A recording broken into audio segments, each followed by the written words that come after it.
করার সৌভাগ্য তুমি দাও না আমায় ইয়া রাসূল।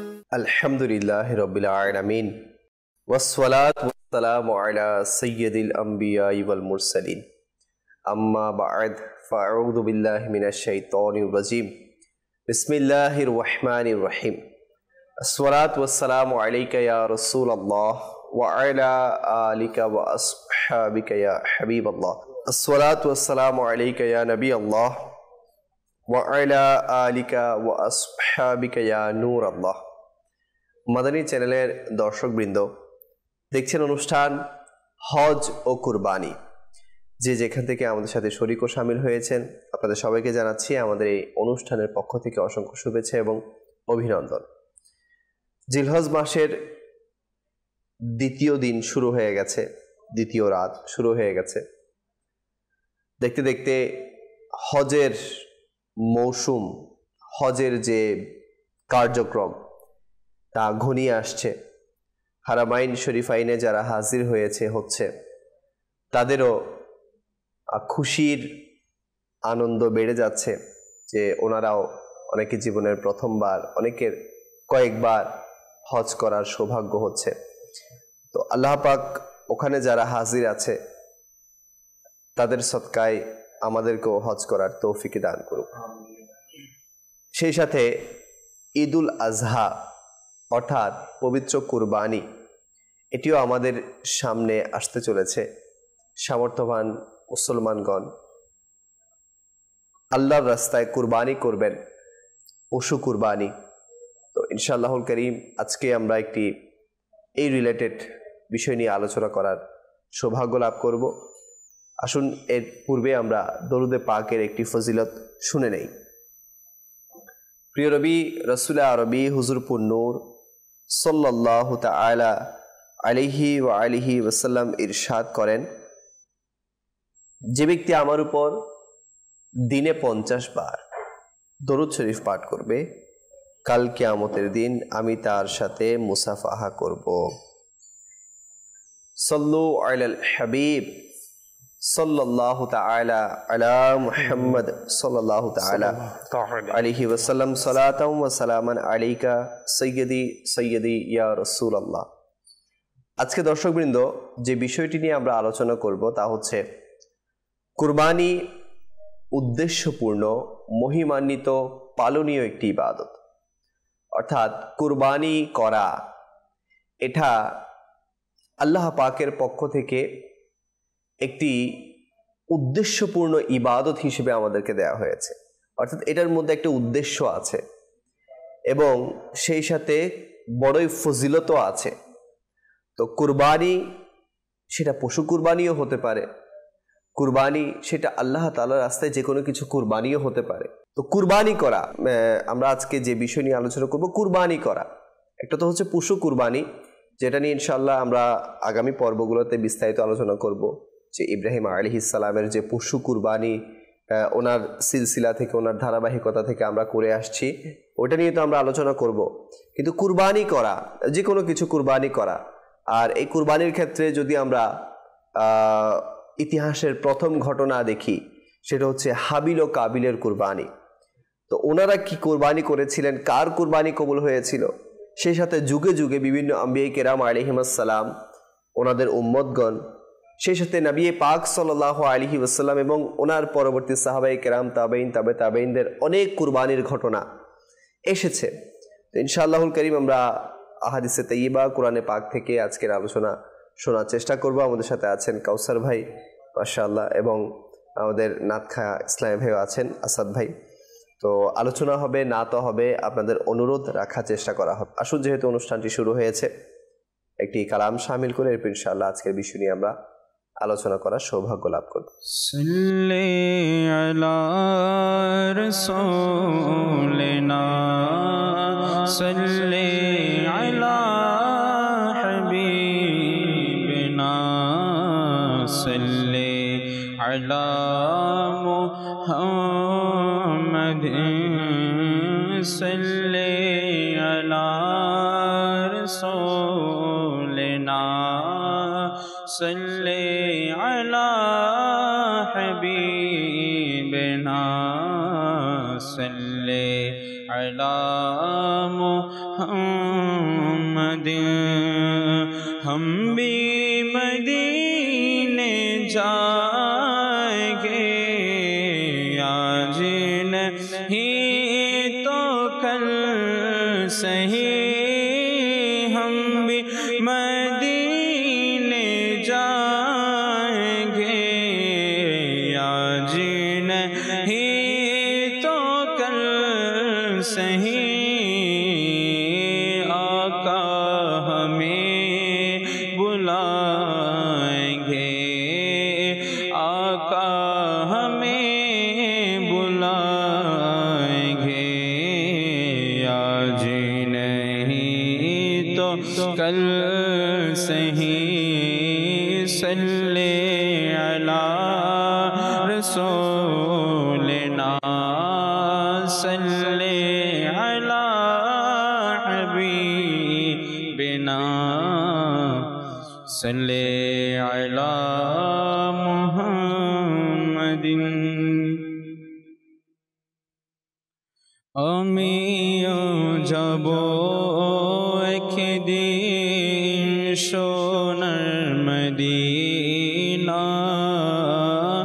আমিও যাব একদিন সোনার মদিনা পূরণ হবে আমার মনের বাসনা দেখিব যখন আমি সোনার মদিনা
একদিন সোনার মদিনা আমিও যাব একদিন সোনার মদিনা পূরণ হবে আমার মনের বাসনা।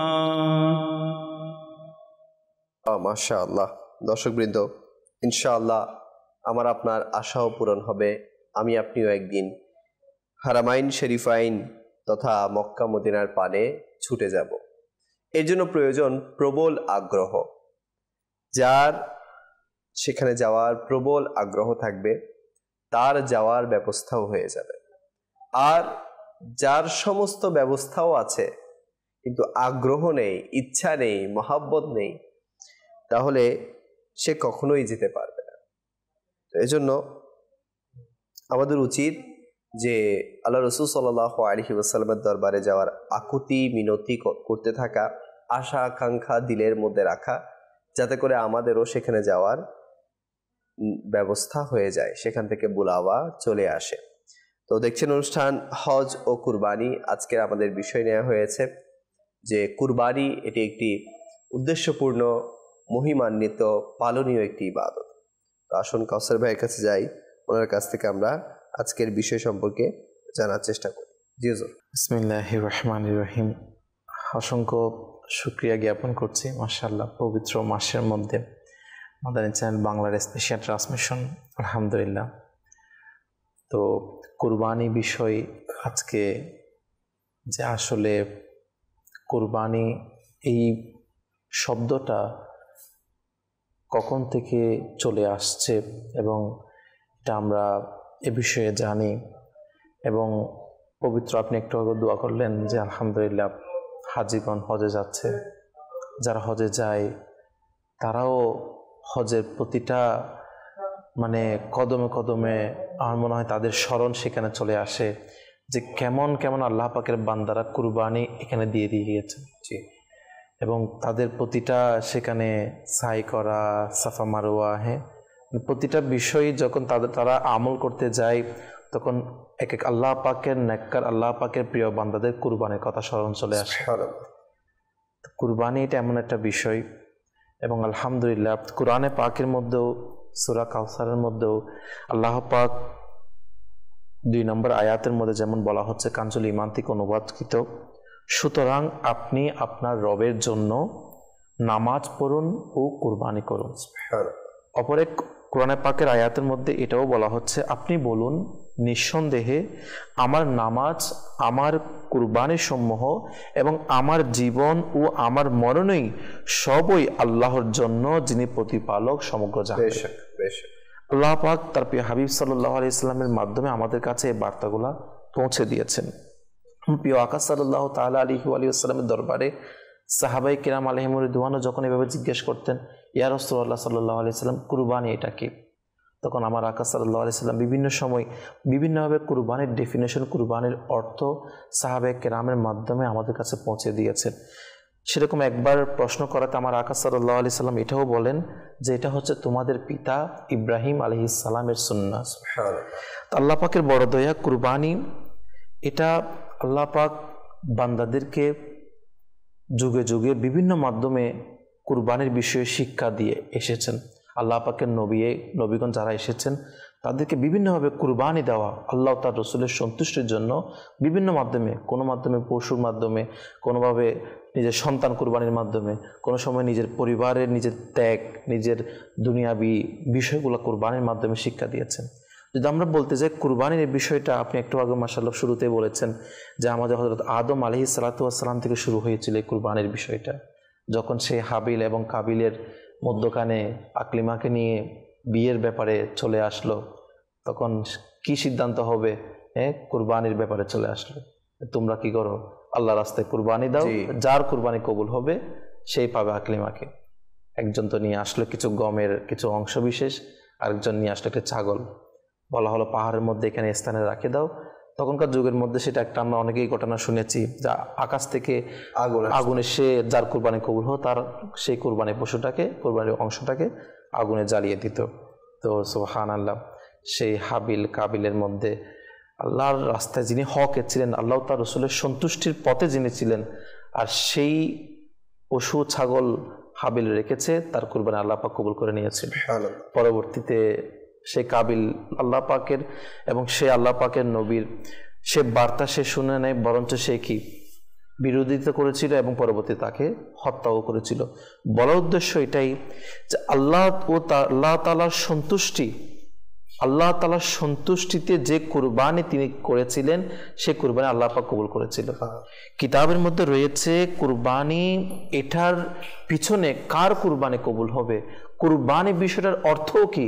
কুরবানি বিষয়টার অর্থ এটাই বোঝাচ্ছে যে আল্লাহ ও তার রসুল এর সন্তুষ্টির উদ্দেশ্যে আল্লাহ রাস্তায় ত্যাগ দেওয়া, আল্লাহ তাআলার পথে আল্লাহ পাকের হুকুমে লাব্বাইক বলা, এটা হচ্ছে কুরবানি। বেশ, কুরবানি আপনি দেখেন সেই কাল থেকে আদম আলাইহিস সালামের যুগে, আপনি দেখেন এরপর অন্যান্য নবী কেরামের যুগে দেখেন। যেমন আমি উদাহরণস্বরূপ সেটা বলি, বর্তমান আমরা যারা হাজিগণ হজে যাই, তারা যে সাফা মারওয়া পাহাড় দৌড়াদৌড়ি করে, এখানে যে ইব্রাহিম আলাইহিস সালাম তার স্ত্রী, তার ওয়াইফকে রেখে, বাচ্চাকে সহ রেখে সেখান থেকে যে চলে যাওয়া এমন অবস্থায়, তাহলে সেই সময় কি উদ্দেশ্য ছিল?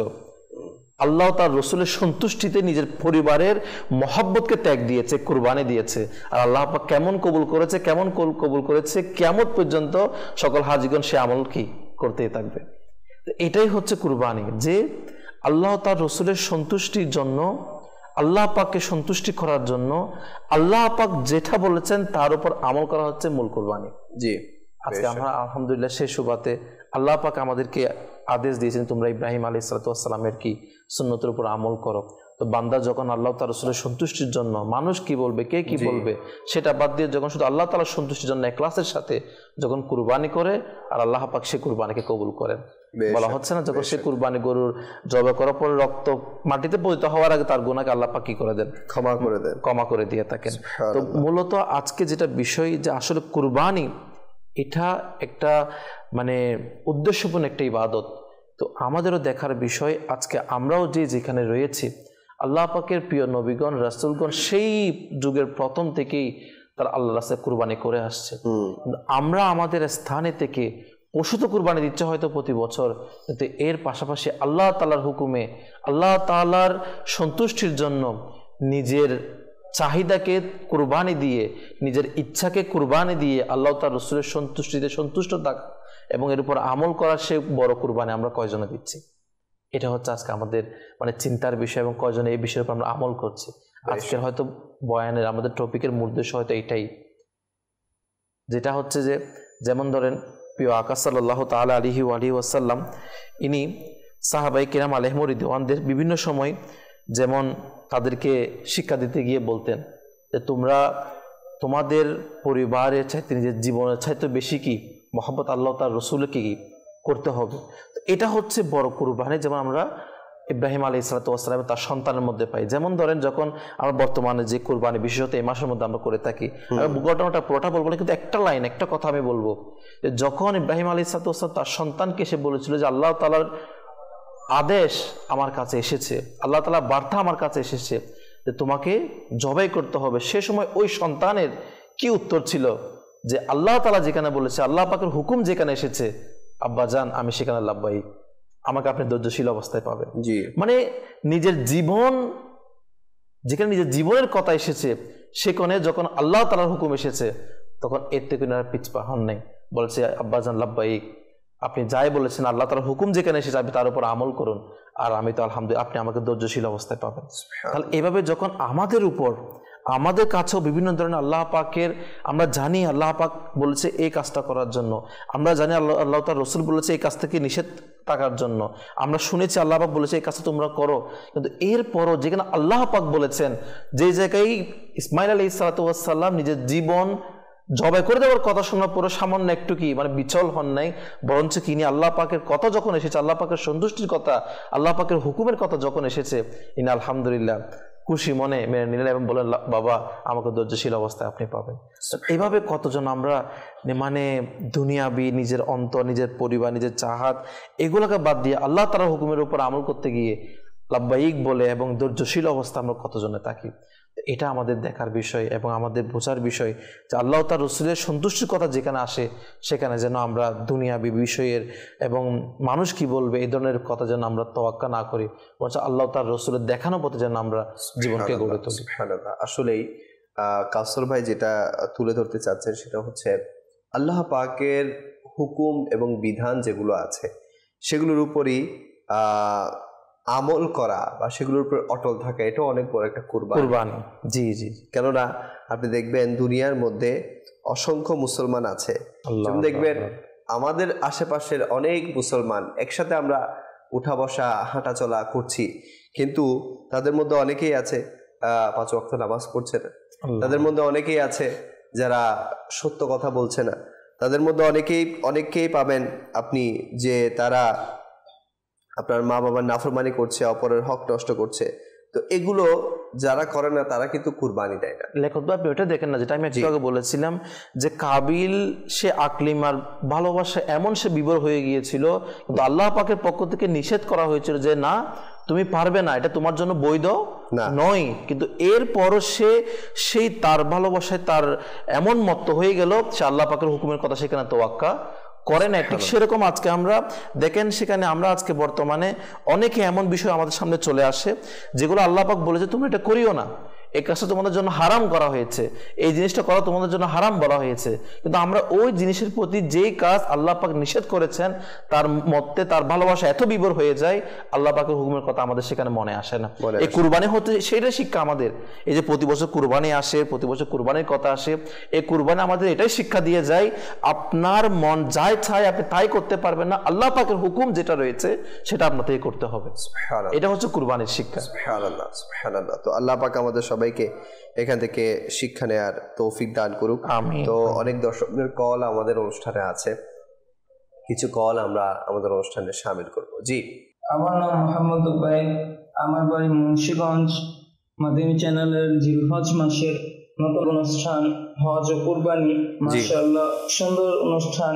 এই অনুষ্ঠান থেকে আমরা হজ ও কুরবানি সম্পর্কে অনেক কিছু জানতে পারবো, শিখতে পারবো। এই অনুষ্ঠানে সবাইকে আমার পক্ষ থেকে ধন্যবাদ, এমন একটি অনুষ্ঠান আমাদেরকে উপহার দেওয়ার জন্য। সুবহানাল্লাহ, সুবহানাল্লাহ, সুবহানাল্লাহ। আমাদের সাথেই থাকুন ইনশাআল্লাহুল কারীম, এই অনুষ্ঠান থেকে অনেক কিছু আপনি জানতে পারবেন। Next call. আমার নাম শাহের আব্দুল মামুন, সাতক্ষীরা। জি, আমি একটি হাত শুনতে চাই। সুবহানাল্লাহ, সুবহানাল্লাহ। আচ্ছা, ইনশাআল্লাহুল কারীম। Next call. আমার নাম মোহাম্মদ আরফি, কৃষক ডিস্ট্রিক্ট। আপনাদের মাদানী চ্যানেল থেকে আমার খুবই ভালো লাগতেছে এবং প্রতিদিন মাদানী চ্যানেল থেকে আপনাদের একটা নাচ নেওয়ার জন্য আর টেহা নাই পয়সা নাই, এই নাচটি শুনতে চাইছি। আচ্ছা, ইনশাআল্লাহুল কারীম শোনার চেষ্টা করব, আমাদের সাথেই থাকবেন। কুরবানি উদ্দেশ্যপূর্ণ একটি ইবাদত, মহিমান্বিত একটি ইবাদত, যা আল্লাহ পাক কোরআনে পাকে ইরশাদ করেছেন সূরা হজের মধ্যে, আয়াত নাম্বার 34। আরো অনেক আয়াতের মধ্যে, পরবর্তী আয়াতগুলোর মধ্যেও রয়েছে। তো আল্লাহ পাক সূরা হজের 34 নম্বর আয়াতে ইরশাদ করেন, এবং প্রত্যেক উম্মতের জন্য আমি একটা কুরবানি নির্ধারিত করেছি, প্রত্যেক উম্মতের জন্য। তো এখানে বলা হচ্ছে প্রত্যেক উম্মত বলতে পূর্ববর্তী ঈমানদার উম্মতদের থেকে, তাফসীরের মধ্যে এসেছে। বলা হচ্ছে আমি একটি কুরবানি নির্ধারিত করেছি যেন তারা আল্লাহ এর নাম নেয় তার প্রদত্ত বাকশক্তিহীন চতুষ্পদ পশুগুলোর উপর, অর্থাৎ সেগুলোকে জবাই করার সময়। অতএব তোমাদের উপাস্য একমাত্র উপাস্যই, সুতরাং জবাই করার সময় শুধু তারই নাম নাও। কার নাম? আল্লাহ পাকের নাম নাও। এই আয়াতে প্রমাণ রয়েছে এর উপর যে আল্লাহ এর নাম স্মরণ করা জবাহের জন্য পূর্ব শর্ত।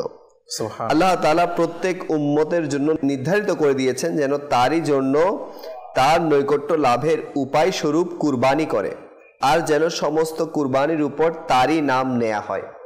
তাহলে আয়াতে পাক কোরআনে দিয়ে দিয়েছে যে এটা হচ্ছে উদ্দেশ্যপূর্ণ একটি ইবাদত। আরো বলা হচ্ছে সুতরাং তারই সামনে আত্মসমর্পণ করো এবং নিষ্ঠার সাথে তার আনুগত্য করো, যেটা আমার হুজুর এতক্ষণ আলোচনা করেছেন যে তারই সামনে আত্মসমর্পণ করা মানে কি? তার আনুগত্য করা।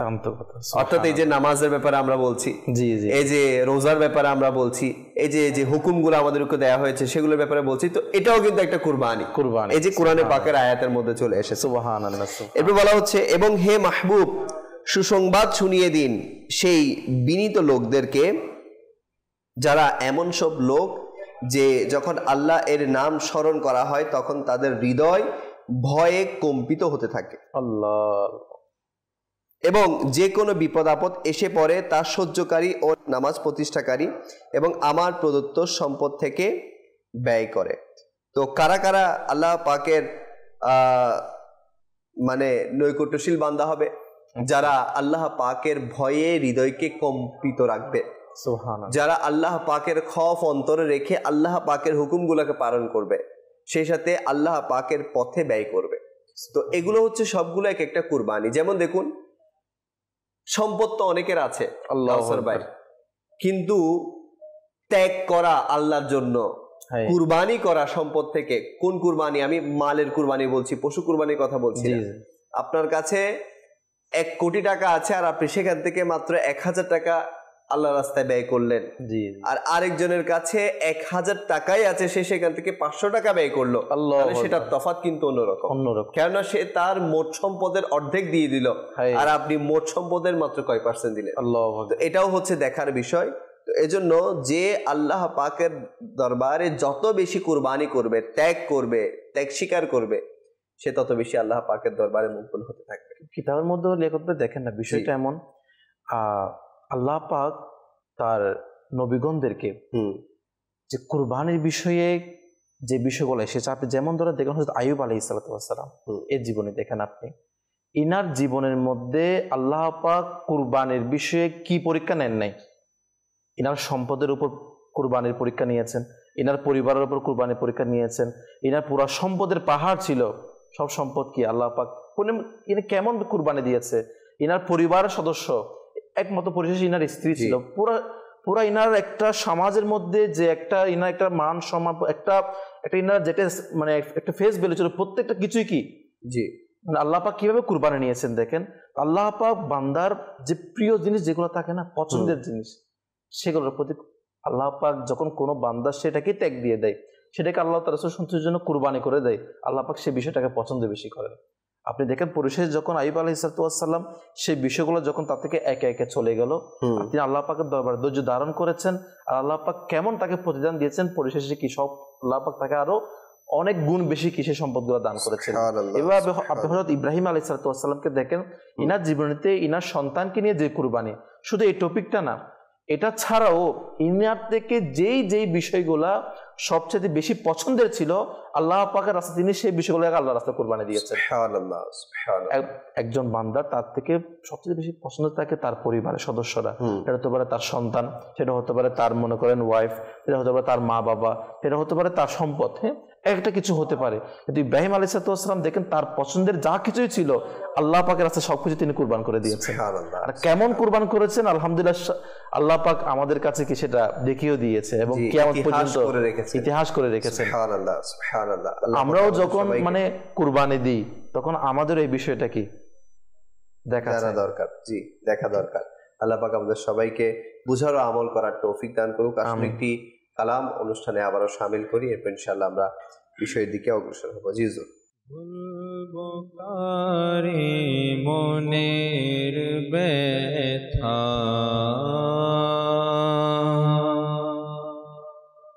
বলবো কারে, মনের ব্যথা তুমি থাকতে হ্যাঁ নবী, বলবো কারে মনের ব্যথা তুমি থাকতে হ্যাঁ নবী, যাবো আমি বলো কোথা তুমি থাকতে হ্যাঁ নবী, যাবো আমি বলো কোথা তুমি থাকতে হ্যাঁ নবী।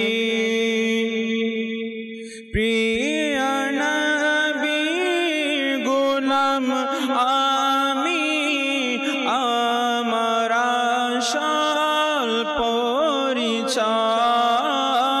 প্রিয় নবী গোলাম আমি, আমার আসল পরিচয়। বই করি না কাকে আমি, বই করি না কাউকে আমি, তুমি থাকতে হ্যাঁ নবী, বলবো কারে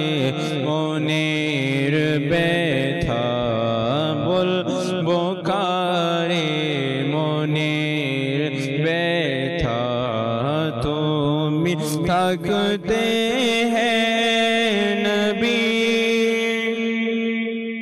হতে পারে না কখনো হবে না তা কোনো দিন হতে পারে না কখনো হবে না তা কোনো দিন বিপদ আসবে কাছে আমার বিপদ আসবে কাছে আমার তুমি তাকতে হ্যাঁ নবী বলবো কারে মনের ব্যথা তুমি তাকতে হ্যাঁ নবী যাবো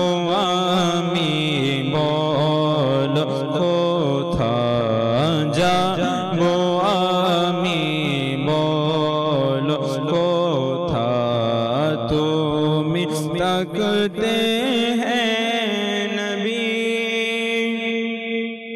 পেয়েছি পেয়েছি প্রাহে নবী তোমার তরে পেয়েছি পেয়েছি প্রাহে নবী তোমার তরে করব কুরবান কার তরে করব কুরবান কার তরে তুমি থাকতে হ্যাঁ নবী বলবো কারে মনের ব্যথা বলবো কারে মনের ব্যথা তুমি তাকতে হ্যাঁ নবী যাবো আমি বল কোথা যাবো আমি বল কোথা তুমি থাকতে হ্যাঁ নবী মাশাআল্লাহ মাশাআল্লাহ মাশাআল্লাহ।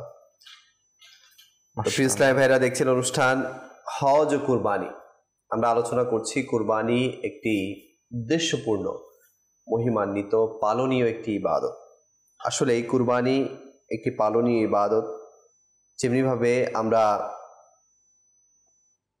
বলেছি এতক্ষণ যে কুরবানি করা শুধুমাত্র পশু কুরবানি নয়, বরং কুরবানি করা এটা আল্লাহ পাকের হক, যা আল্লাহ পাক বয়ান করেছেন বিভিন্ন কিতাব ও হাদিসে তাইয়্যিবাতে বর্ণনা করা হয়েছে, সেগুলোর যথাযথ আদায় করা।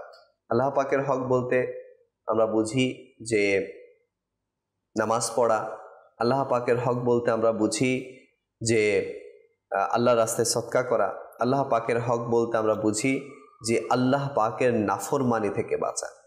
কেননা আল্লাহ পাকের নিয়ামত ভোগ করে যদি আমরা আল্লাহ পাকের নাফরমানি থেকে বাঁচতে না পারি, তাহলে এটা তো কুরবানি নয়। যে আল্লাহ পাক আপনাকে নিয়ামত দিচ্ছেন সেই মওলার যদি আমি নাফরমানি করি, তাহলে কিভাবে আমি ত্যাগ স্বীকার করলাম? তো এজন্য পূর্ববর্তী আসলাফদের জীবনী যদি আমরা দেখি, ওনারা তো দিনের পর দিন কিছু খেতেন না, এরপরও আল্লাহ পাকের যে বিধানাবলী আছে সেগুলো থেকে কখনো পিছু হটতেন না। যদি খাবার না মিলতো তো মিলতো না, কিন্তু আল্লাহ পাকের এই যে বিধানগুলো আছে সেগুলো এমন অবস্থায় তারা যায়নি যে আমার তো খাবার খাওয়া হয়নি, আজকে 2-4 দিন ধরে আমি উপোস আছি, এজন্য আমি ইবাদত ছেড়ে দিলাম, রিয়াজত ছেড়ে দিলাম। যেভাবে আমরা আমাদের মধ্যে দেখতে পাই, আমাদের স্বভাবের মধ্যে দেখতে পাই যে আমরা যদি একটু সামান্য অসুস্থতা বোধ করি, আমরা আল্লাহ পাকের নাফরমানিতে লিপ্ত হয়ে যাই। আল্লাহ পাকের নাফরমানিতে লিপ্ত হওয়া মানে হচ্ছে আল্লাহ পাকের বিধানগুলো ছেড়ে দেয়া। তো তো সামান্য অসুস্থতা, সামান্য জ্বর, সামান্য সর্দি, সামান্য শরীর ব্যথা, কিন্তু দেখুন যে পূর্বের আসলাফগণ তারা দিনের পর দিন রোজা রেখেছেন, রাতের পর রাত ইবাদত করেছেন, তো ওনারা কেমন জীবনযাপন অতিবাহিত করেছেন। তো এই জন্য আমাদেরকে কুরবানি করা। কেমন কুরবানি আল্লাহ পাকের ওলি কারাম দিয়ে আমাদেরকে শিক্ষা দিয়েছেন। হযরত ইব্রাহিম রহমাতুল্লাহ তাআলা আলাইহি, ইনার জীবনে আমরা সকলে জানি, ইনি একবার ইনার সাম্রাজ্য বাদশাহী, হ্যাঁ, পুরো সাম্রাজ্যের সামনে কি বসা ছিল না, তো একজন এসে বলছে যে ইনি প্রবেশ করতে চাচ্ছি না সাম্রাজ্যের মধ্যে, তখন এনাকে প্রবেশ করতে বাধা দেওয়া হচ্ছিল। তখন ইনি বলল, কেন আপনি প্রবেশ করবেন, আপনি কে? তিনি বললেন, আমি এগুলো প্রবেশ করতে চাচ্ছি কারণ আমি একজন মুসাফির খানায় এসেছি। তখন ওই যারা গার্ড ছিল তারা বললো, না, এটা তো মুসাফির খানা, এটা একটি বাদশাহের সাম্রাজ্য। তখন বললো, এটা মুসাফির খানা না, এটা তো মুসাফির খানাই। বললো, এই ঘরের মালিককে? বলতে, হ্যাঁ মালিক, নাম বললো যে এরকম। তো ইনার বাবা কোথায়? হ্যাঁ, বললো ইনি তো ইন্তেকাল করেছে। ইনার বাবার বাবা কোথায়? বললো, ইনিও ইন্তেকাল করেছে। বল, ইনার বাবার বাবা কোথায়? বললো, ইনিও ইন্তেকাল করেছে। তো ইনি বললো যে যারা আগে মালিক ছিল একের পর এক সবাই কি এসে চলে গিয়েছে, তাহলে যদি এটা কারো সাম্রাজ্য, কারো নিজের কিছু হতো, তাহলে এটা তো উনি সারা জীবন এখানে থেকে যেত। এখন তো এরা কেউ নেই, তাহলে যখন সবাই চলে গিয়ে, তাহলে এটা তো এটা মুসাফির খানায়। তো এই কথাগুলো না ইব্রাহিম রহমাতুল্লাহ শুনছিলেন, এই কথাগুলো ইনার অন্তরে রাখলো। তো ইনি ব্যক্তি যিনি এসেছিলেন, ইনি চলে যাচ্ছিল, ওনাকে ধরলো যে, হুজুর আপনি কে? বলো, আমি খিজির আলাইহিস সালাতু ওয়াস সালাম। বলো, আপনার কথাগুলো আমার অন্তরে না অনেক প্রভাব ফেলেছে। তো ইনাকে বলা হলো যে আপনাকে এগুলোর জন্য সৃষ্টি করা হয়নি যে আপনি বাদশাহী এগুলো নিয়ে পড়ে থাকবেন। হ্যাঁ, তো ইব্রাহিম রহমতুল্লাহ তাআলা কুরবানি বিষয়টা আমি বোঝাতে চাচ্ছি যে ইনার থেকে সাম্রাজ্যের পাহাড় ছিল, পুরা একটা বাদশাহী, একজন রাজা বাদশাহের মতো ইনার থেকে ছিল নাকি। কিন্তু যখন ওই ব্যক্তি, ওই আল্লাহ পাকের নবী হযরত খিজির আলাইহিস সালাতু ওয়াস সালাম আসলেন এবং বললেন, এই দুনিয়া তো মুসাফির খানা, আপনার যে গড় সাম্রাজ্য বলছেন এটা তো একটি মুসাফির খানায়, আপনাকে তো আল্লাহ পাক সৃষ্টি করেছে আল্লাহ পাকের ইবাদতের জন্য, এই যে দুনিয়ার এই শান শৌকত নিয়ে মত্তে পড়ে থাকবেন, এই জন্য তো আল্লাহ পাক আপনাকে সৃষ্টি করেনি। এবং তিনি ওই জায়গা থেকে খিজির আলাইহিস সালাতু ওয়াস সালাম সাথে চলা শুরু করলো। চলতে চলতে বন জঙ্গলে রাখালকে দেখলো, রাখাল ছেটা ফাটা কাপড় নিয়ে পড়ে কি রাখালের কাজ করছে, সেই বাদশাহী পোশাক ইব্রাহিম বিন আদহাম রহমতুল্লাহ তাআলা আলাইহি কেমন কুরবানি, নিজের শরীর থেকে খুলে সেই রাখালকে দিয়ে দিল, আর সেই রাখালের ফাটা ছিটা কাপড় নিজের শরীরের মধ্যে নিয়ে নিলেন। সেই চলা শুরু করেছিল। আর আল্লাহ পাকের রাস্তায় কুরবানি দেওয়ার যে নিজের দুনিয়াবি শান শৌকত, দুনিয়াবি এত কিছু ক্ষমতা থাকার পরেও যে আল্লাহ পাক ইনাকে এত নিয়ামত দিয়েছেন, কিন্তু আল্লাহ তার রাসূলের সন্তুষ্টির জন্য তিনি সেই দুনিয়ার মান সম্মান, দুনিয়ার শান শৌকত চাননি, আল্লাহ তাআলার ইবাদতে তিনি লেগে গিয়েছেন। আর কেমন কুরবানি দেওয়ার ফজিলত কেমন পেয়েছে। একবার তিনি সেই নদীর পাড়ে বসে তিনি তার ফাটা কাপড়টাকে সুই দিয়ে সেলাই করছিল, আর একজন পাশ দিয়ে হেঁটে যাচ্ছে, বলছে, দেখো কত দুনিয়ায় এত শান শৌকত ওয়ালা ব্যক্তি এগুলো ছেড়ে দিয়ে এখন সে ফাটা ছেড়ে কাপড় নিয়ে সুই সিলাচ্ছে। তখন সেই সুইটা সামান্য নদীতে ফেলে দিল, পুরা নদীর সকল মাছ এসে কি স্বর্ণে শুনিয়ে হাজির হয়ে গেল। দেখে অবাক হয়ে গেল, যেই আল্লাহ পাকের দরবারে যেই ব্যক্তি যখন আল্লাহ তার রাসূলের সন্তুষ্টির জন্য কুরবানি দেয়, আর আল্লাহ পাক তার শান শৌকত এমন বাড়িয়ে দেয়, সুই ফেলেছে সাধারণ, নিয়ে এসেছে সোনালি সুই, মাছে নিয়ে এসেছে কি নদীর থেকে নিচে। তো কুরবানি হচ্ছে এটাই যে আল্লাহ তার রাসূলের সন্তুষ্টির জন্য আল্লাহ পাকের রাস্তায় যখন কেউ কুরবানি দেয়, দুনিয়াবি সম্মান, দুনিয়াবি শান, দুনিয়াবি মত্ত যখন সে কুরবানি দিয়ে দেয়, আর আল্লাহ পাক পুরা দুনিয়াকে তার কদমে মানিয়ে দেয়। সুবহানাল্লাহ, সুবহানাল্লাহ। আচ্ছা হুজুর, এখানে কুরবানির মাস আসলে কিছু শ্রেণীর মানুষ বের হয়ে যায় যে পশু কুরবানি কেন করতে হবে, পশু কুরবানি কেন করতে হবে, পশুর স্থলে পশুর জায়গায় অন্য কিছু করলে সমস্যা কি, মানে এক শ্রেণীর মানুষ এরকম খুঁজে। বিষয়টা হচ্ছে এমন, যখন কোরআনে পাকের মধ্যে, যখন শরীয়তের মধ্যে কোনো একটা বিষয় চলে আসে, তখন বলা হচ্ছে সেটা একজন মুসলমান মুমিন লাব্বাইক বলে সেটা মেনে নেওয়া। আপনি এই বিষয়টা না, যে কোনো বিষয়কে যখন আপনি নিয়ে আসবেন, তখন যদি আপনি পরিশেষে যখন কোনো প্রশ্নের সম্মুখীন হবেন, যেমন আপনি এই বিষয়টা না, যখন ওই যে ঘটনা একটা আছে না, যে এক আল্লাহর ওলি তিনি ইন্তেকালের মধ্যে, সাকারাতের অবস্থার মধ্যে আল্লাহ পাক যে এক, শয়তান সেটার বিরুদ্ধে কত শত দলিল বিরুদ্ধে দিয়ে দিয়েছিল না, আল্লাহ পাক তো এক না, আল্লাহ পাক আরো অনেক রকমের, শয়তান সেটার বিরুদ্ধে কয়েকশো দলিল দিয়ে দিয়েছিল, কিন্তু সেই তখন তার পীর তাকে বলে দিয়েছিল যে না, তুমি কোনো দলিল ছাড়াই বলে দাও আল্লাহ পাক এক। তো যেটা কোরআনে পাকের মধ্যে বিভিন্ন জায়গায় এসেছে, তোমরা তোমাদের, আমি একটু আগে কোরআনে পাকের সে আয়াত আপনার কাছে তুলে ধরেছিলাম হুজুর, যে তোমরা ইব্রাহিম আলাইহিস সালামের সুন্নতের উপর আল্লাহ রাসূল সাল্লাল্লাহু আলাইহি সাল্লামের হাদিস শরীফ বলেছিলাম আমি যে সাহাবায়ে কেরাম বলতে আমরা কুরবানি কেন করব, কুরবানি এটা কি? আমার নবী বলেছিল কুরবানিটা হচ্ছে তোমাদের পিতা ইব্রাহিম আলাইহিস সালামের সুন্নত। ইব্রাহিম আলাইহিস সালামের সুন্নত সেটা কোনটা? যে সন্তানের কুরবান করতে যাচ্ছিল তখন একটি দুম্বা তিনি আলহামদুলিল্লাহ পশু কুরবানি তিনি করেছিলেন। তো আমরা সেই সুবাদেই কি আমরা হাদিস শরীফের মধ্যে বিষয়টা এসেছে এবং কোরআনে পাকের বিভিন্ন জায়গার মধ্যে যে কুরবানি করার ব্যাপারে উঠে এসেছে। আরেকটা বিষয় লেখক হুজুর আমি সেটা বলতে চাইবো, সেটা হচ্ছে এমন একটা গুরুত্বপূর্ণ বিষয় যে কুরবানির ব্যাপারে হাদিস শরীফের মধ্যে এই বিষয়টা এসেছে। আমার প্রিয় আকা সাল্লাল্লাহু তাআলা আলাইহি ওয়া সাল্লাম বলেন, আর কিছুটা খোলাসা এরকম যে তোমরা কুরবানি করো খুশি মনে আনন্দ চিত্তে। এটা কিছুটা এরকম খুশি মনে আনন্দ চিত্তে তোমরা কি করো? কুরবানি করো। এখন আমরা কিছু শ্রেণীর মানুষ আমরাও এটাও মনে করি যে না কুরবানি এটা মনে হয় আমাদের উপর আরোপ করে দেওয়া হয়েছে। মানে অনেকে কি এটাকে বোঝা মনে করে, প্রতি বছর কুরবানি করতে হবে, টাকা পয়সা না থাকলেও মানে আছে অনেক টাকা, কিভাবে এত টাকা খরচ হয়ে যাবে, এত বড় একটা খরচের বোঝা মাথায় চলে আসলো, বাধ্য হয়ে এলেও করতে হবে। মানে এটা এমন যেন আমাদের মধ্যে আমি এটা ফিল করেছি যে এটা আমরা একটা বোঝা মনে করে নিচ্ছি। কিন্তু হাদিসে পাকের মধ্যে বলা হচ্ছে তোমরা এটাকে আনন্দ চিত্তে খুশি মনে উৎফুল্লতার সাথে কুরবানি করো। জি জি, এই বিষয়টা আপনিও হয়তো আমার সাথে একমত হবেন, কারণ আমরা অনেকে মানে কুরবানির এত ফজিলত, এত মহান একটা আল্লাহ পাকের পক্ষ থেকে নিয়ামত, কিন্তু আমরা প্রতি বছর কেমন জানি কুরবানি আসার মাস 2 মাস আগে থেকে নাকি টেনশনের মধ্যে পড়ে যায়। এত বড় একটা খরচ সামনে চলে আসছে, গরু ছাগলের অনেক দাম বেড়ে গিয়েছে, কোত্থেকে এত টাকা ব্যবস্থা করব, কি হবে না হবে। কিন্তু ঠিকই তার এই লাখ টাকার পশু না, বরঞ্চ 10-20 লাখ টাকাও কি তার হয়তো এমনি অন্যদিক দিয়ে চলে যাবে। যখন কুরবানি পশু ক্রয় করতে যাবে তার হয়তো যদিও পশুর দাম এগুলোর দাম বৃদ্ধি পাচ্ছে এটা আলাদা বিষয়, কিন্তু যখন পশু কুরবানির বিষয় আসবে সামর্থ্য আমার আছে ঠিকই, কিন্তু আমি ওই কুরবানি পশু কুরবানি করার ক্ষেত্রে গিয়ে আমরা কেমন জানি দিন দিন মানে নিজের উপর এটা বোঝা হিসেবে চাপিয়ে নিচ্ছি।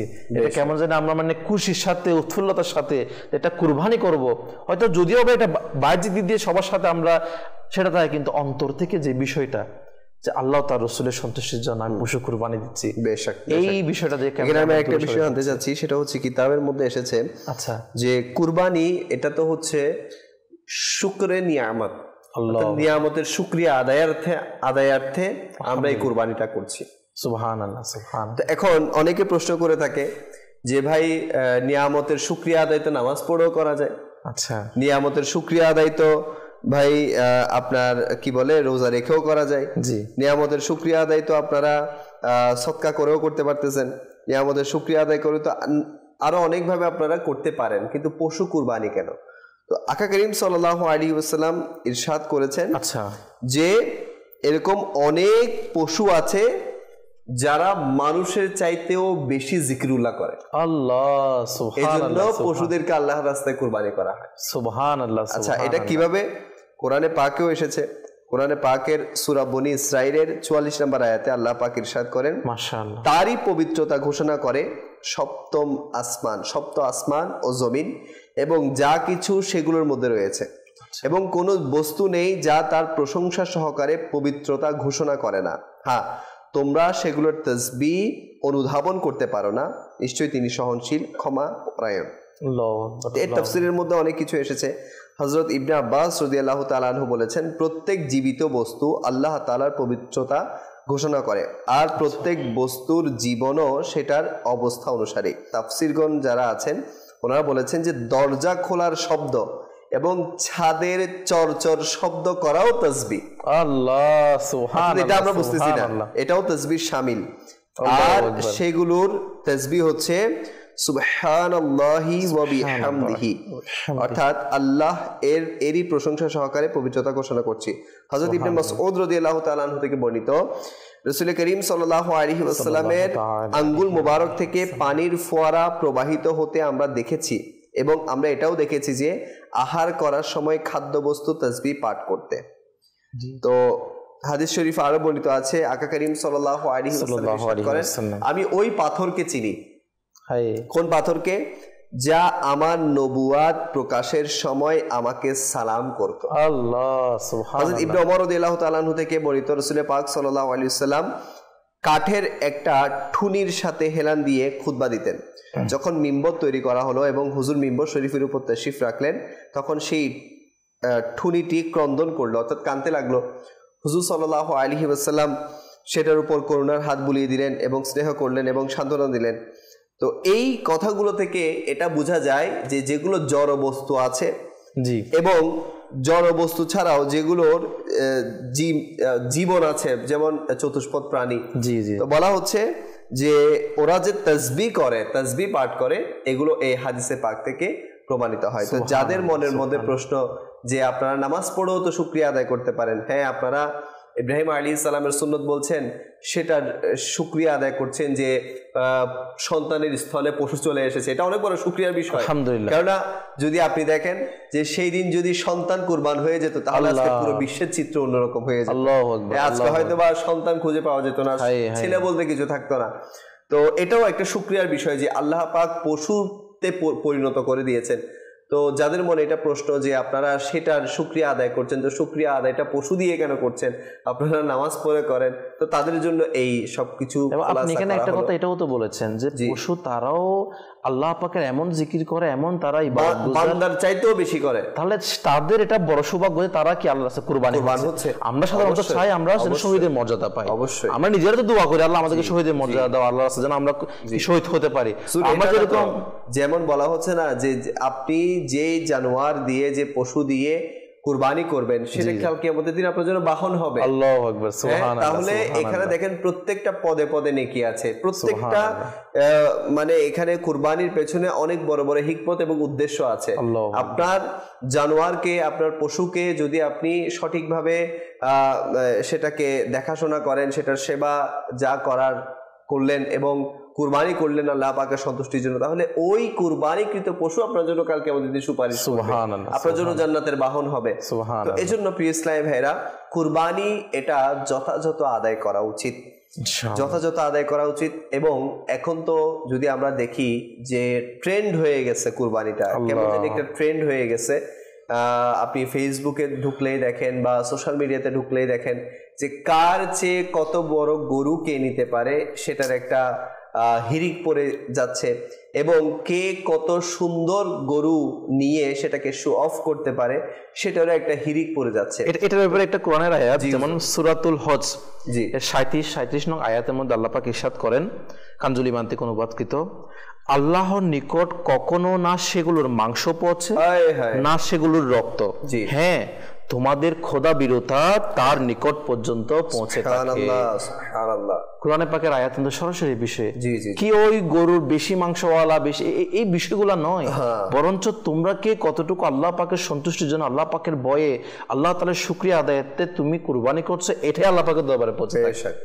কোরআনে পাকের আয়াতের মধ্যে বলা হচ্ছে আল্লাহ পাকের দরবারে পৌঁছাবে। কিন্তু আমরা আজকে তো এমন যে যেমন কানি মনে হচ্ছে না যে যত মানে বেশি সমাজের মধ্যে যারটা বেশি ফোকাস হবে তারটাই মনে কুরবানি কবুল হয়ে যাবে, এমন আমরা মনে করে থাকি।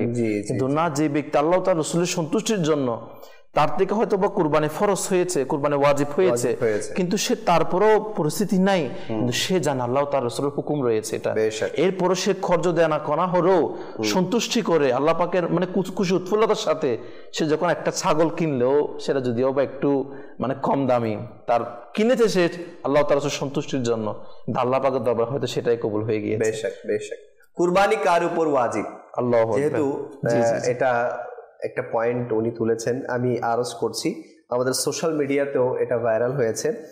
কুরবানি কার উপর ওয়াজিব বলা হচ্ছে, যাদের মাঝে দুটি শর্ত পাওয়া যাবে এমন প্রত্যেক মুসলমান নর এবং নারীর উপর কুরবানি ওয়াজিব হবে। দেখেন, শুধু পুরুষের উপর বা নারীর উপর এককভাবে নয়, নর এবং নারীর উপর যদি এই দুইটা শর্তই পাওয়া যায় তাহলে আলাদা আলাদা ভাবে কিন্তু কুরবানি ওয়াজিব হয়ে যাবে। নাম্বার 1, যদি সে মুসাফির না হয়। নাম্বার 1, যদি সে মুসাফির না হয়, অর্থাৎ জ্ঞানী, বালেগ, স্বাধীন এবং স্থায়ী বাসিন্দা হয়, তাহলে তার উপর কুরবানি ওয়াজিব হবে। আচ্ছা, শুধু একটা শর্ত পাইলে তো হবে না, দ্বিতীয় শর্ত তার মধ্যে থাকতে হবে। সেটা কি বলা হচ্ছে, কুরবানির ঈদের দিনে অর্থাৎ 10ই জিলহজ ফজরের সময় থেকে শুরু করে 12ই জিলহজ, 10, 11, 12 এই 3 দিন, 12ই জিলহজের সূর্যাস্ত পর্যন্ত ঋণের সমপরিমাণ অর্থ বাদ দিয়ে, ধরেন কারো উপর ঋণ আছে, ওই ঋণটা বাদ দিয়ে, কারো 1 লাখ টাকা ঋণ থাকতে পারে, 2 লাখ টাকা ঋণ থাকতে পারে, 5 লাখ টাকা ঋণ থাকতে পারে, ঋণের পরিমাণ বাদ দিয়ে যদি তিনি কোনো একটির মালিক হন, অথবা ওই দিনগুলোই এই বস্তুগুলোর যদি মালিক হন, কোন বস্তুগুলো? 7.5 তোলা স্বর্ণ যদি তার কাছে এই 3 দিনের মধ্যে যে কোনো একদিন মজুদ থাকে, এই 3 দিনের মধ্যে যে কোনো একদিন সে মালিক হয়ে থাকে, 52.5 তোলা রূপা অথবা 52.5 তোলা রূপার সমপরিমাণ টাকা কিংবা প্রাইস বন্ড। ভালো করে শুনবেন, এগুলো কিন্তু অনেক কঠিন মাসালা, এগুলো অনেকের কাছে থাকে কিন্তু আমরা মনে করি যে একজন দিলেই তো হয়ে যাচ্ছে। অথবা ওই পরিমাণ অর্থের পণ্যদ্রব্য অথবা ওই পরিমাণ টাকা যা মৌলিক প্রয়োজনীয় চাহিদার চেয়েও অধিক। তাহলে বুঝতে পারছেন যে আপনার কাছে যদি 10 জিলহজ অর্থাৎ কুরবানির দিন ফজরের পর থেকে 12 তারিখের সূর্য ডুবার আগ পর্যন্ত যদি আপনি এই 5টা এখানে ধরন বলা হয়েছে এগুলোর মধ্যে যে কোনো একটার মালিক আপনি হন, যেমন আপনার কাছে যদি এই 3 দিনের মধ্যে 7.5 তোলা স্বর্ণ চলে আসে, 52.5 তোলা রূপা যদি আপনার কাছে থাকে, বা 52.5 তোলা রূপার যে টাকা পরিমাণ হয় কিনতে গেলে যদি আপনি যত টাকা দিয়ে কিনতে হবে ওই টাকা যদি আপনার কাছে থাকে বা প্রাইস বন্ড থাকে, এরপর বলা হচ্ছে যদি ওই পরিমাণ পণ্যদ্রব্য ওই টাকার পরিমাণ পণ্যদ্রব্য যদি আপনার কাছে থাকে অথবা ওই পরিমাণ টাকা যা মৌলিক প্রয়োজনীয় চাহিদার চেয়ে অধিক, তাহলে আপনার উপর কুরবানি ওয়াজিব হবে। অথবা উল্লেখিত বস্তুগুলোর মাঝে যদি বর্ণনাকৃত পরিমাণ না থাকে অথচ একের অধিক বস্তু উপস্থিত রয়েছে, তখন সবগুলো একত্রে মিলিয়ে পরিমাণ নির্ধারিত করতে হবে। সবগুলো বস্তু একত্রিত করার পর যদি এর দাম 52.5 তোলা রূপার সমপরিমাণ টাকা থাকে তাহলেও তার উপর কুরবানি ওয়াজিব হবে। তো কুরবানির মাসালা এটা খুবই জটিল একটি মাসালা। তো আপনারা কুরবানি আমরা অনেকে অনেক টাকা খরচ করছি, আমি দেখেছি অনেকে লক্ষ লক্ষ টাকা দিয়ে কুরবানির পশু কিনে, তো এর মধ্যেও অনেক ঘাটতি থেকে যায়। যার নাম দেয়া দরকার তার নাম দেয় না, যার উপর ওয়াজিব হয়েছে তার নামটা দেয়া হয় না। আচ্ছা, অনেক সময় দেখা যায় যে আমরা পুরো পরিবার থেকে একটি ছাগল কুরবানি করলাম কিন্তু সেই পরিবারে 3-4 জনের উপর কুরবানি ওয়াজিব হয়ে আছে, তো ছাগলে তো নাম দেয়া যাবে একটা, গরুতে নাম দেয়া যাবে 7টা। তো এখন আমরা অনেক সময় আবার দেখা যায় আমরা 2-4 জন ভাগে কুরবানি করি, তখন দেখা যায় যে সেই মানে সংখ্যা আরো কি শর্ট হয়ে যায়। হ্যাঁ, তো এখন দেখা যাচ্ছে ধরেন আপনি 2 পরিবার মিলে বা 3 পরিবার মিলে একটা গরু কিনলেন, তো 3 পরিবার মিলেই তো ধরেন 7 জনের উপরের মানুষের উপর কুরবানি ওয়াজিব হয়ে বসে আছে, আপনি 7টা নাম দিলেন। তো এই জিনিসগুলো দেখা দরকার। আচ্ছা, আমাদের এখানে একটা সমাজে ট্রেন্ড আছে যে মানে আমি দেখলাম আর কি, যেটা যে নাম দেওয়ার ক্ষেত্রে ওরা আল্লাহ রসুলের নাম দেয়, মাশাআল্লাহ এটা খুব ভালো বিষয়, আল্লাহ রসুলের নাম দেয়, এরপর নিজের মৃত মা বাবার নাম দেয়। আচ্ছা, এগুলো কখন দিবেন? যখন আপনার এখানে ওয়াজিব যাদের উপর হয়েছে তাদের নাম দেওয়ার পরে যদি আপনার নাম খালি থাকে আপনি দেন না। এখন আপনি ওনাদের নাম দিচ্ছেন, ওনাদের নাম না দিলেও গুনাহ হবে না, কিন্তু যাদের উপর ওয়াজিব তাদের নাম না দিলেও তো আপনি গুনাহগার হচ্ছেন। তো এই বিষয়গুলো আসলে দেখা দরকার। আমরা ইলমে দ্বীনের অনেক অভাব, আসলেই কাউসার ভাই যেটা বলেছেন যে ইলমে দ্বীনেরই অভাব। ইলমে দ্বীন আমাদেরকে অর্জন করতে হবে। আমি লক্ষ টাকা খরচ করে কুরবানি করছি, তো একজন আলেমের কাছে যাই না ভাই, আমাদের মসজিদেই তো স্থানীয় আলেম থাকে, ওনাদের থেকে জিজ্ঞেস করি ভাই আমি কুরবানি করতে চাচ্ছি, আমার পরিবারের এই কন্ডিশন এখন, তাহলে বলেন কার উপর কতজনের উপর কুরবানি ওয়াজিব। আরেকটা জিনিস সেটাও আমাদের ভুল হয়, সেটা হচ্ছে কি দেখা যাচ্ছে যে আপনার তাদের একটা সুযোগ থাকে যে মনে করেন ওই পরিবারের সদস্যদের কুরবানি আপনার ওয়াজিব হয়েছে 7 জনের ওভার 9-10 জন হয়েছে মনে করেন, এবং তারা সবাই মিলে গরু নিচ্ছে যে এমন গরুটা নিতে হবে যেন দেখতে অনেক মোটা তাজা অনেক বড়। দেখা যাচ্ছে গরুটা কিনতে তারা খরচ করেছে 5 লক্ষ টাকা, কিন্তু এই 5 লক্ষ টাকা দিয়ে সে গরুটা কিনলো, সেটা হচ্ছে এটার জন্য ভাগ কয়টা 7টা, কিন্তু তারা চাইলে পারতো যে ওই 5 লক্ষ টাকা দিয়ে ভাগ করে 2টা যদি গরু কিনতো, তাহলে ওই যে কুরবানির ওয়াজিব বিষয়টা কি হয়ে যেত, আদায় হয়ে যেত। কিন্তু অনেক জায়গায় যে মানুষ কি বলবো, আমি যদি 2 লক্ষ বা কম টাকা দিয়ে কিনে তাহলে গরুটা চোখে লাগবে না, মানুষ বলবে যে না কি গরু কিনছে এগুলা। এই বিষয়টার ক্ষেত্রে পিছনে পড়েও এই শয়তানের দুকাটার পরেও আমরা অনেকে কি মানে এই যে ওয়াজিব আদায়টা আমাদের অনেকের হচ্ছে না। এই জন্য ইলমে দ্বীন অর্জন করতে হবে। মাশাআল্লাহ, দাওয়াত ইসলামের একটি প্রকাশিত রিসালা আছে যার নাম হচ্ছে বিচিত্র ঘোড়ার আরোহী। বিচিত্র ঘোড়ার আরোহী, এখানে কুরবানির সমস্ত মাসলা মাসাইল লেখা আছে। আমি বলবো এটা আপনারা হার্ড কপি হোক বা সফট কপি হোক আপনারা এটা সংগ্রহ করে নেবেন। ইনশাআল্লাহ এটা পড়ে আপনাদের অনেক কিছু জানা হবে যে কার উপর কুরবানি ওয়াজিব, কুরবানি কিভাবে করলে আপনার ওয়াজিব আদায় হবে, এখানে বিস্তারিত আলোচনা লেখা আছে। তো আপনারা দেখছেন অনুষ্ঠান হজ ও কুরবানি, আমাদের আলোচনাও চলছে কুরবানি নিয়ে। যেহেতু প্রোগ্রাম চলছে, সোশ্যাল মিডিয়াতে অনেকে আছে, ওনাদের সাথে আমরা কানেক্ট হওয়ার চেষ্টা করব। সাল্লু আলাল হাবিব সাল্লাল্লাহু তাআলা আলা মুহাম্মদ সাল্লাল্লাহু তাআলা আলাইহি ওয়াসাল্লাম। সালাতাম ওয়া সালামান আলাইকা সাইয়্যিদি ইয়া রাসূলুল্লাহ। অনেকে আমাদের সাথে আছেন, সৈয়দ রাহাত রাজা ভাই আছেন মাশাআল্লাহ, মোহাম্মদ বোরহানউদ্দিন ভাই আছেন আমাদের সাথে মাশাআল্লাহ, এনামুল হক ভাই আছেন মাশাআল্লাহ আমাদের সাথে, অনেকেই আছেন, অনেকে চ্যানেল দেখছেন। মোহাম্মদ নাসির উদ্দিন ভাই আছেন, তাছাড়া ফারুক আত্তারি ভাইও আছেন আমাদের সাথে। দর্শক দেখছেন অনুষ্ঠান হজ ও কুরবানি। অনুষ্ঠানের সময় প্রায় শেষ। আমি কাউসার ভাইকে বলবো যে শেষ মাদানী ফুল আপনি কি দিবেন? সামনেও কুরবানি আসছে, সবাই কুরবানি দিবে, তো এই ইবাদতটাকে কিভাবে পালন করবে এবং মুসলমানের অন্তরে কি হওয়া উচিত, কেমন ক্যাফিয়াত হওয়া উচিত এই কুরবানি করার ক্ষেত্রে? এ বিষয়ে আমি একটা বিষয় তুলে ধরবো, সেটা হচ্ছে যে দেখেন, এমন একটা আল্লাহ পাক যাকে নিয়ামত দিয়েছে তাকে সেই নিয়ামতের শুকরিয়া আদায় করা উচিত। জি, আল্লাহ পাক আমাকে যা সম্পদ দিয়েছে এটা আমার না, এটা আল্লাহ পাক আমাকে দিয়েছে যে আল্লাহ রাস্তায় খরচ করার জন্য। তো দিল কুলে মন কুলে খরচ করি। বিশ্বাস করেন, এমন অনেক হাজারো মানুষ আছে যারা বছরে একটিবার এই গরুর মাংস বা এই পশুর মাংস একটু পেট ভরে খেতে পারে। জি, তো আলহামদুলিল্লাহ দাওয়াত ইসলামীও সেই চেষ্টা লিপ্ত রয়েছে। এমন জায়গার মধ্যে এমন মানুষ আছে যারা আসলে সেই গরুর মাংস বা বিভিন্ন মাংস তাদের কাছে সে পৌঁছাচ্ছে না, তারা পৌঁছার মতো সেই পরিস্থিতিটা সেখানে নেই। তো আলহামদুলিল্লাহ মাদ্রাসার দর্শক তারা শুনেও এটা খুশি হবেন যে দাওয়াত ইসলামী সারা বিশ্বের মধ্যে এমন যেই জায়গাগুলো রয়েছে যেখানে মানুষ পশু কুরবানি দেওয়ার মতো সেই সামর্থ্যবান লোক নেই, কিন্তু মুসলমান রয়েছে। কিন্তু আলহামদুলিল্লাহ যারা যে স্থানের মধ্যে যে সকল সামর্থ্যবানরা যারা চায় যে একের অধিক পশু কুরবানি করতে পারে, তারা নিজের পরিবারের জন্য খাওয়ার জন্য তো আছে, আরও পশু সে কোরবানি করতে পারবেন। তো আলহামদুলিল্লাহ দাওয়াত ইসলামী একটি ডিপার্টমেন্ট FGRF সে কাজটা করে যাচ্ছে। আপনার সে সামর্থ্য রয়েছে আপনার পরিবারের জন্য, যা তো আছেই, আরো সামর্থ্য রয়েছে, আল্লাহ পাক আপনি আরেকটি পশু কোরবানি করেন, আলহামদুলিল্লাহ সেটা আরেকটি পশু দাওয়াত ইসলামীকে দান করতে পারেন। আপনার দাওয়াত ইসলাম কি করবে? একেবারে যারা আসলে যোগ্য, যারা আসলেই আমি যেটা বললাম বছর একটিবারও তাদের সেই মাংস খাওয়ার সুযোগ হচ্ছে না, তাদের কাছে সেই মাংস পৌঁছে তাদের পক্ষ থেকে যে দোয়াটা, এটাও অনেক বড় একটি ইবাদত, আসলে অনেক বড় ইবাদত।